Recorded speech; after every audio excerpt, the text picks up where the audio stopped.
सालाबादाप्रमाणे यंदाही माटुंगा फ्लॉवर मार्केटमध्ये गणपती विराजमान झालेले आहेत आणि ही सगळी दृश्य आपण या ठिकाणची पाहतोय।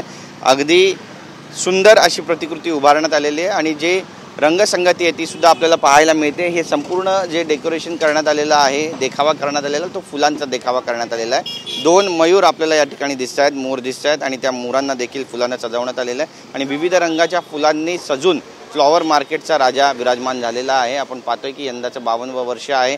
सालाबादाप्रमाणे यावर्षी देखील ही परंपरा अशाच पद्धतीने तैवट ठेवण्यात आलेली आहे। फुलं महाग झालेली आहेत आणि त्यामुळे फुलांच्या किमती कुठे ना कुठेतरी कमी कराव्यात अशी जी मागणी आहे ती या सगळ्या फ्लॉवर असोसिएशनच्या विक्रेत्यांकडून करण्यात येते। सगळ्यात महत्त्वाचं म्हणजे रस्त्यावरच हा गणपती विराजमान होतो आणि सालाबादाप्रमाणे या वर्षी देखील हा गणपती विराजमान झाला आणि ज्याला पाहण्यासाठी आता भक्तांची रांग लागू लागली आहे। सकाळपासूनच आपण पाहतोय की विविध भक्तगण आहेत जे माटुंगा स्टेशनला उतरतात, ते या ठिकाणी येतात, बाप्पाचा आशीर्वाद घेतात, मागणं मागतात। हा देव आपल्या इच्छा आकांक्षा पूर्ण करतो अशी एक आख्यायिका आहे आणि त्यामुळेच आपण पाहतो की या ठिकाणी हे सगळे भक्तगण या ठिकाणी पोहोचत असतात। हा फुल मार्केट आहे। फुल मार्केटमध्ये ज्या पद्धतीनं हार विकले जातात आणि तीच एक अपेक्षा मनात ठेवून की गणपतीची आपण सेवा करायला हवी। या ठिकाणी गणपती विराजमान झाले आणि ही परंपरा आता सदैव अशाच पद्धतीने तैवट ठेवली जाईल असं बोललं जातं आणि सालाबादाप्रमाणे यावर्षी देखील फ्लॉवर मार्केटचा राजा विराजमान झाला आहे आणि ज्याला पाहण्यासाठी, डेकोरेशन पाहण्यासाठी,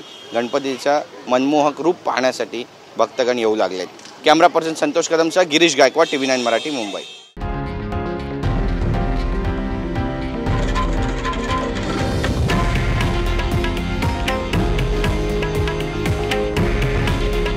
हे आहे देशातील नंबर 1 न्यूज नेटवर्क आणि आपण पाहत आहात TV9 मराठी। काळजी तुमची, हित महाराष्ट्राचं।